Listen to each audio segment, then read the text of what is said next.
இந்த ஆடி மாசம் கம்ப்ளீட்டா பாத்தீங்கன்னா அதுக்கு பின்னாடி அப்பேற்பட்ட ஒரு அறிவியலும் மிகப்பெரிய ஒரு மகத்துவம் வந்து நம்ம முன்னோர்களும் சித்தர்களும் வகுத்து வச்சிருக்காங்க. என்னன்னா முழுமையா அம்மனோட அருள் பெறத்துக்கும் அதை தாண்டி ஒவ்வொருத்தரும் இந்த கூழ் ஊத்தி இந்த பொங்கல் வச்சு இந்த வேப்பஞ்சேலை அணிஞ்சு கூழ் பானைக்கு வந்து வேப்ப இலையெல்லாம் கட்டிட்டு வழிபடுவாங்க. அது ஏன்னு தெரியுமா? ஒரு நாளா உங்களோட வீட்டுல கேட்டிருக்கீங்களா? அதை பத்தின அவேர்னஸ் இருக்கா? இல்லை, எதுக்குன்னு தெரியல குருஜி. ஏன்னா ரீசன் இருக்கு. ஏன்னா முழுக்க முழுக்க முழுக்க இந்த கூழ் என்பது மருத்துவ குணம் சார்ந்தது. ஏன்னா இதுக்கு முன்னாடி நீங்க பாத்தீங்கன்னா வேற ஒரு சீதோஷ்ண நிலையில இருந்திருப்பீங்க ஒவ்வொருத்தருமே. அப்படியே ஒரு வெயில் காலத்துல இருந்து திடீர்னு என்ன பண்ணா இந்த உடல் வந்து ஒரு மழை காலத்துக்கு அடாப்ட் ஆகும். அப்ப இயற்கையாவே உங்களுடைய உடல் வந்து ஒவ்வொருத்தருடைய உடலும் வேற ஒரு உஷ்ணத்துல இருக்கும். சரியா? அப்ப இந்த உடல், இந்த மனம், இந்த ஆன்மா அப்படின்றது அப்படியே வேற ஒரு சூழ்நிலைக்கு அடாப்ட் பண்ணும்போது என்னன்னா அது சீதோஷ்ண நிலை, உடம்புக்கு ஒத்துக்காது, ஃபீவர் வரும், எண்ணற்ற பல வியாதிகள் வரும்ன்றதுனாலே நம்ம முன்னோர்கள் என்ன பண்ணாங்கன்னா இதை எப்படி சரி பண்றது அப்படின்றதுனால அந்த காலத்துலலாம் நீங்க பாத்தீங்கன்னா எல்லாரும் ரொம்ப வசதியாவோ ஒரு எல்லாம் இருக்கிறதெல்லாம் கிடையாது. அப்ப இது என்ன பண்ணான்னா அப்போ கூழ்ன்றது அந்த கேழ்வரகுல இருக்கிறது வந்து என்னன்னா முழுக்க முழுக்க முழுக்க கோல்டை உருவாக்கும். அப்ப இந்த கூழ் பானையை கொண்டு வந்து வெளியே வாசல்ல வச்சு சூரியனுக்கு முன்னாடி படைப்பாங்க. முதல்ல சூரிய வெளிச்சல தான். ஏன்னா வீட்டுல வச்சு கூழ் ஊத்த மாட்டாங்க, வெளியே வாசல்ல தான் வச்சு கூழ் ஊத்துவாங்க. அப்படி வாசல்ல வைக்கும்பொழுது என்ன ஆகுனா அந்த உணவு சூரியனுடைய அருளும் அனுகிரகமும் முழுமையா அந்த கூழ் பானையில விழுந்து அந்த கூழ் சக்தி பெறும். அப்ப அந்த 4 பேர் சுத்தி இருக்கிற ஊர் மக்களும் அந்த ஊர்ல இருக்கிற 4 பேர் எல்லாரும் வந்து அந்த இடத்துல கூழ் வாங்கி குடிச்சாங்கன்னா அன்னதானத்துக்கு அன்னதானமும் உங்களுக்கு புண்ணியத்துக்கு புண்ணியமும் அதை தாண்டி ஒரு மருத்துவ குணத்தையும் கொடுக்கும். அப்ப இந்த கூழ் குடிக்கும்போது உடம்பு அந்த சீர்தோஷ்ண நிலைக்கு ஏற்ற மாதிரி அடாப்ட் ஆகி தன்னை மாத்திக்கும். அது மட்டும் இல்லாம சுத்தி வேப்பலை கட்டுவாங்க. அதானே கேட்க வரீங்க? அந்த வேப்பலை ஏன் கட்டுறாங்கன்னா வேப்பலை வந்து வேப்பலை இல்லாத தமிழர்களுடைய வாழ்க்கை கிடையாது. வேப்பலைன்றது ஒரு அரும் மருந்து, மிகப்பெரிய ஒரு நோய் எதிர்ப்பு சக்தி. ஒரு மனுஷன் ஒரு வாரத்துக்கு ஒரு நாள் இந்த வேப்பலைய காலையில வெறும் வயிற்றுல மின்னா அவனுக்கு எந்த நோய் நொடியுமே வராது. அதே மாதிரி குருஜி, அதே மாதிரி ஆடி மாசம் கோவில்ல வந்து கொண்டாட்டமா திருவிழாவெல்லாம் நடக்குதுல்ல, அதுக்கு காரணங்கள் என்ன? கண்டிப்பா இது ஒரு நல்ல கேள்வி. ஏன்னா இந்த கோவில் திருவிழாவா இருக்கட்டும், இந்த பற்பல விஷயங்களா இருக்கட்டும், இது எல்லாமே வந்து வருஷம் ஃபுல்லா என்ன பண்ணுவாங்கன்னா எல்லாருமே அவங்களுடைய தொழிலும் அவங்களுடைய வேலையும் இந்த மாதிரி பல வேலைகள்ல விசேஷங்கள்ல இருப்பாங்க. அப்ப என்னன்னா ஒவ்வொருத்தருமே ஊரை நோக்கி போகும்போது என்ன ஆகும், அந்த இடத்துல ஒரு கொண்டாட்டமாகும், எல்லாருக்குமே ஒரு மகிழ்ச்சியாகும். பார்க்காதவங்க எல்லாம் நீங்க திருவிழால பாப்பீங்கல்ல, ஊருக்கு வர வச்சா அப்போ இந்த அங்காளி பங்காளி இந்த சொந்தக்காரங்க எல்லாம் ஒவ்வொரு மூலையில போய் பிரிஞ்சு வாழ்வாங்க. அப்ப அம்மனை சாட்சியா வச்சு அந்த இடத்துல சாட்சாங்க உங்களுடைய முன்னோர்களோ இல்ல உங்களுடைய பங்காளி இவங்க எல்லாருமே அந்த இடத்துக்கு வந்து வழிபடும் போது என்ன ஆகும்னா முழுமையா அம்மனுடைய அனுகிரகம் வந்து எல்லாருக்கும் கிடைக்கும். இதுக்கு பின்னாடி மிகப்பெரிய அறிவியலும் மிகப்பெரிய தத்துவங்கள் இருக்கு. சும்மா கொண்டு வரல திருவிழாக்கள் கொண்டாட்டங்கள் இது எல்லாமே. ஆடி மாசம் செவ்வாய் வெள்ளி வந்து ரொம்ப விசேஷமா கொண்டாடுவாங்க. அந்த ஏன்னா ஆடி மாசம் ஃபுல்லாவே விசேஷமான நாள்கள் தான். ஆனா அந்த செவ்வாய் வெள்ளி மட்டும் ரொம்ப விசேஷமா கொண்டாடுறாங்க. ஏன்னா செவ்வாய் வெள்ளி என்றது ஒவ்வொரு மனிதனுக்கும் மேலே இருக்கக்கூடிய கிரகங்களுக்கும் நேரடியா தொடர்பு இருக்கிறது. இவன் நார்மலா போய் நீ சாமி கும்பிடுறானா கும்பிட மாட்டான், நீ நார்மலா நீங்க கோயிலுக்கு போகறானா போக மாட்டான். அப்ப என்ன பண்றானா முன்னோர்கள், இந்த செவ்வாய்க்கிழமை நீங்க கோயிலுக்கு போகும்போது உங்களுக்கு செவ்வாய் தோஷம் நீங்கும். சரிங்களா? செவ்வாய்க்கிழமை அம்மனை வழிபடும் போது உங்களுக்கு அந்த செவ்வாய் கிரகம் அப்படின்றது நகரும். ஏன்னா நான் ஏற்கனவே சொல்லியிருக்கிறேன், இந்த எண்ண ஓட்டங்களுக்கும் மேல இருக்கக்கூடிய கிரகங்களுக்கும் மனுஷனுக்கும் அதுக்கும் தொடர்பு இருக்கு.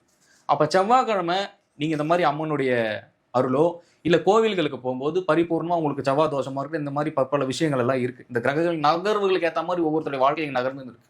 அப்ப இந்த மாதிரி கோவிலுக்கு போகும்போது அங்க உங்களுடைய செவ்வாய் தோஷமா இருக்கட்டும் பற்பல விஷயங்கள் இது நகர ஆரம்பிக்கும். அதே மாதிரி வெள்ளின்றது வந்து ரொம்ப ரொம்ப ரொம்ப ஒரு ராசியான ஒரு நாள். அது எல்லா ராசிக்குமே பொருந்தும். இது மகர ராசி, கும்பராசி, சிம்ம ராசி, எந்த வேற ராசியா வேணா இருக்கு. ஆனா வெள்ளின்றது பரிபூரணமா லட்சுமி கடாட்சத்தை வீட்டுக்குள்ள கொண்டு வர்றதுதான் வெள்ளிக்கிழமைன்றது. அதே மாதிரி வேழக்கிழமை, நீங்க கேட்காத கேள்விக்கு நான் பதில் சொல்லிக்கிட்டு இருக்கேன். வேழக்கிழமைன்னா முழுக்க முழுக்க முழுக்க சித்தர்களும் குருமார்களும் மகான்களும் ஞானியர்களும் இப்படி அருட்பெருஞ்சோதி ஆண்டவரை சென்றடைந்த மகான்களை வழிபடக்கூடிய ஒரு நாள் தான் வந்து வேழக்கிழமை. அதே மாதிரி புதன் அப்படின்றது புதன் பெருங்கடவுள், அவர் புதன், அவரை வழிபடக்கூடிய நாள். இப்படி ஒவ்வொரு நாளுக்கும் ஒவ்வொரு நேரங்களுக்குமே வந்து இப்படி ஒரு மகத்துவம் வந்து நம்ம முன்னோர்கள் வகுத்து வச்சிருக்காங்க. இதெல்லாம் சும்மா அப்படி கிடையாது. சும்மா நீங்க செவ்வாய்க்கிழமை தான் கோவில் போகணும், வெள்ளிக்கிழமை தான் கோவில் போகணும் அப்படி கிடையாது. இறைவனுக்கு எந்நேரமும் சக்தி இருக்குது. ஆனா நீங்க பர்டிகுலரா இந்த மாதிரி ஒரு நாட்கள்ல போய் நீங்க வழிபடும் போது முழுமையா உங்களுக்கும் அதுக்கும் ஒரு தொடர்பு ஏற்பட்டு உங்களுடைய பிறவை கர்மமாக இருக்கட்டும், உங்களுடைய முப்பிறப்புகளில் நீங்கள் செய்து வந்த உங்க ஆன்மாவினுடைய வினைகள் எல்லாமே கழிக்கக்கூடிய ஒரு மாதமாக ஆடி மாசம்.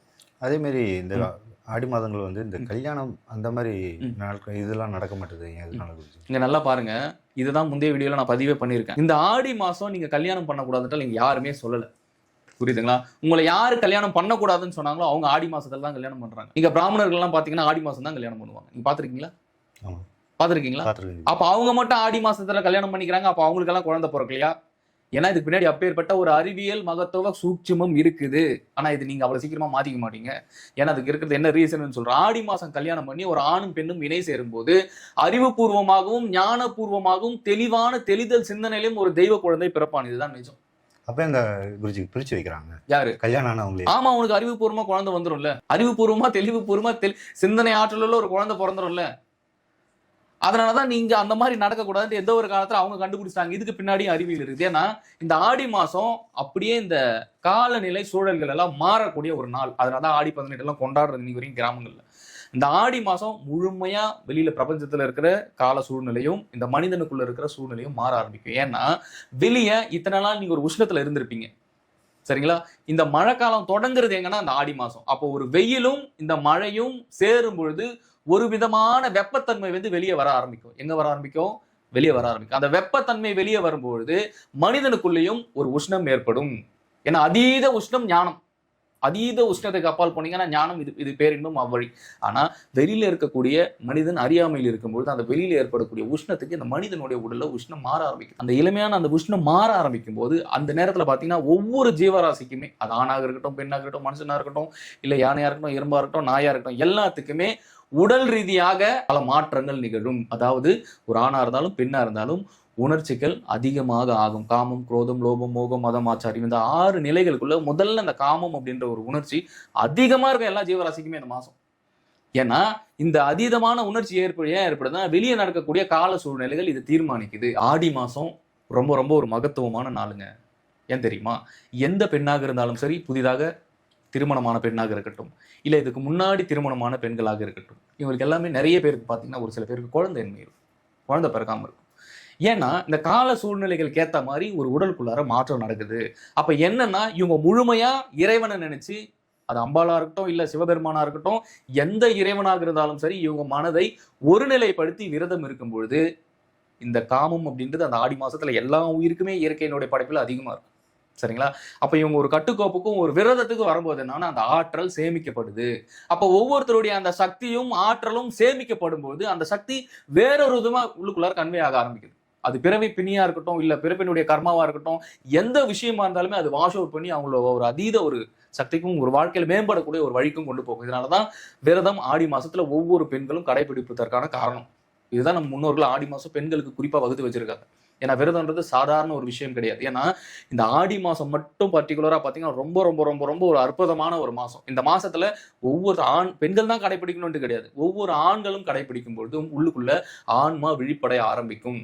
இந்த ஆன்ம சக்தி அப்படின்றது விழிப்படையும் போது, அதாவது ஒரு ஆணும் பெண்ணும் எப்படி வெளியில் இணை சேர்கிறார்களோ அதை போல உள்ளுக்குள் சிவமும் சக்தியும் ஒன்று கூடும் ஒரு நாள் தான் இந்த ஆடி மாசம். இதெல்லாம் தான் அம்மனுக்கு திருவிழா பண்ணி ஒரு ஜெகஜோதியா, ஒரு ஜெகஜாலமா, ஒரு கொண்டாட்டமா, ஒரு உற்சாகமா ஒவ்வொரு கோயில்களிலும் இதை கொண்டாடுவதற்கான முக்கிய காரணம். ஏன்னா ஒரு ஆணும் பெண்ணும் ஒரு பெண் எல்லா நேரத்திலையும் விரதம் இருக்க போறது கிடையாது. வெள்ளிக்கிழமை இருப்பாங்க, ஞாயிற்றுக்கிழமை இருப்பாங்க, செவ்வாய்க்கிழமை இருப்பாங்க. இப்படி விரதம் எடுத்து குழந்தை இல்லாதவர்களாக இருக்கட்டும் மற்றும் பல ஆண் பெண் இணை சேரும்போது அவர்களுக்கு குழந்தையே இல்லைனாலும் குழந்தை பிறக்கும். இறைவனோட பெரும் கருணையில பெரும் ஆற்றல குழந்தை உற்பத்தி ஆகும்.